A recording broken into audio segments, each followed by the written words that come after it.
15-20 second ज़्यादा कोई सुनता नहीं है। 3 मिनट के अंदर पूरी बात कहना पड़ता है। कहना ये चाहता हूँ कि रिटायरमेंट का जो एज था पहले नौकरियों में 60-65 साल था, वो सब ख़त्म हो गया।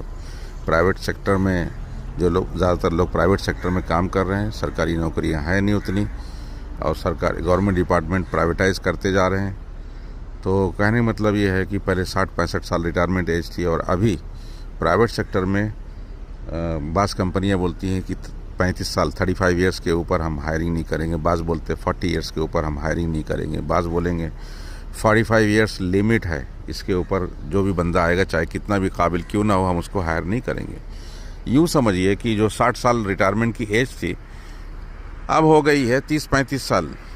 तो अगर किसी शख्स को 60 साल में रिटायर पहले होना था तो सुकून से ग्रेजुएट बनता था, फिर पोस्ट ग्रेजुएट बनता था, 22-25 साल के बाद फिर टाई वाई लगा के नौकरी के लिए घूमता था, कोई दिक्कत नहीं थी। 60 साल का रिटायरमेंट है, काफ़ी टाइम है उसके पास। लेकिन अब वो बात नहीं रह गई। अब आपको 30-35 साल की उम्र में रिटायरमेंट होना है तो जाहिर सी बात है 10वीं अगर आपने पढ़ लिया है तो उसके बाद फ़ौरन हुनर सीखिए और काम पे लग जाइए। 14 से 25 साल 10 साल आप पूरा काम करिए, और 22 से 23 साल की उम्र मैक्सिमम शादी ब्याह कर लीजिए, और यूँ समझिए कि 35 ईयर्स पे आपका रिटायरमेंट है।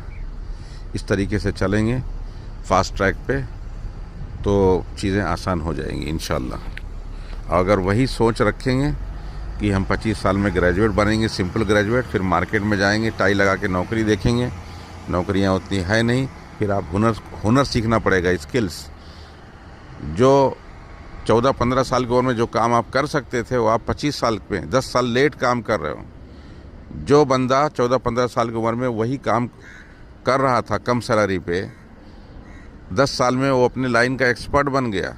अब आप आके 25 साल की उम्र में I am a graduate tie लगा के जेब में हाथ डाल के घूमोगे तो सामने वाला बोलेगा यू आर ओवर क्वालिफाइड, आप बहुत काबिल हैं। बात समझ गए ना। इनडायरेक्टली सामने वाला ये बोला भाई आप एक्सपायर हो गए हैं। ठीक है, हमको नहीं चाहिए ऐसे बंदे। हमको नौजवान बच्चे चाहिए जो खटाखट हमारी बात सुने और खटाखट काम करें, खटाखट कम तनख्वाह पे। ये दौर चल रहा है, बदलते दौर के हिसाब से अपनी सोच बदलिए। ठीक है, जो बच्चा बहुत काबिल है उसको पढ़ाइए, कोई दिक्कत नहीं है, लेकिन सिंपल ग्रेजुएट आप बना रहे हो और मार्केट में ऑलरेडी ओवर सप्लाइड है ग्रेजुएट्स। हुनर सिखाइए, हुनर स्किल्स, तरह तरह के 10-15 स्किल्स सिखाइए, सिखाते जाइए, काम कराते जाइए, सिखाते जाइए, काम कराते जाइए। बाद में आप अपने को सेल्फ एम्प्लॉयड हो जाइए, अपना कारोबार खोल लीजिए।